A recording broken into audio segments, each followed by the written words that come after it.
I want to zoom in on one aspect of Caleb Hammer's content: his politics. Ooh. Caleb is a great example of what I would call financial centrism, meaning he basically avoids politics. Centrism is not avoiding politics, just to be clear. I wouldn't call his content like some kind of centrism. It's like it tries to be apolitical. It just focuses on money. Like, what are you supposed to do? He doesn't want to talk about inequality, systemic problems, Why or would how he? much rent sucks in some cities, nor does he want to dwell on capitalism and He's mentioned that rent sucks in some cities. how capitalism is predicated on an underclass of people not succeeding. Listen, we do have systemic problems. I'm not even going to disagree with that. What the fuck is Caleb Hammer going to do about it? You're not going to be able to meaningfully do anything about it like that. So guess what? You have to work harder if you want to succeed. And that's really what it's about. You can pick yourself up by your bootstraps a little bit. You can't go from being fucking poor, dying in the streets and homeless to being a millionaire, but you can go from making $50,000 to $55,000 a year. You know what I mean? And so that's what the show is about. It's a one-on-one. It's not a systemic conversation. Like, Caleb Hammer isn't sitting in front of Congress. What the fuck is he supposed to do? Here's Caleb Hammer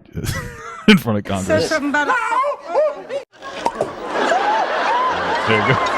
That's Caleb Hammer freaking out in front of Congress.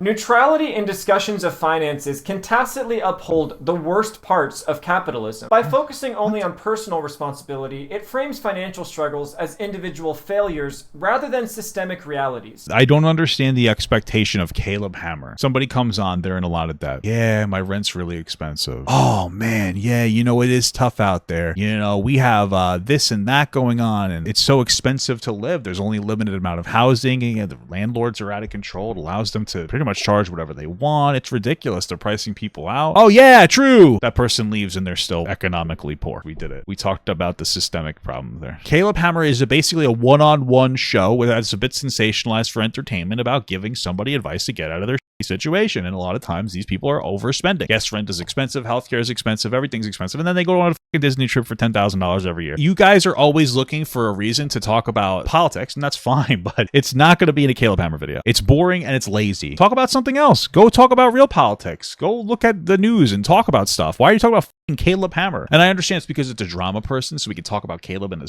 through a drama lens. We can talk about these issues through a drama lens, but it falls flat instantaneously, like boom, boom, boom. Because Caleb's not a politician. He's apolitical in his content, and he's there to help an individual or a couple when he's on his show to have better outcomes. He's not there to change the goddamn world. If you actually cared about this, you would spend less time making your videos and you would spend more time going out and advocating and canvassing for different political people instead. Yeah, the next thing you're gonna get is like, why didn't Caleb Hammer stop the war in Gaza? Like, that's the next thing you're gonna hear. Caleb Hammer to these people is literally Superman. Like, he's supposed to be able to change the world.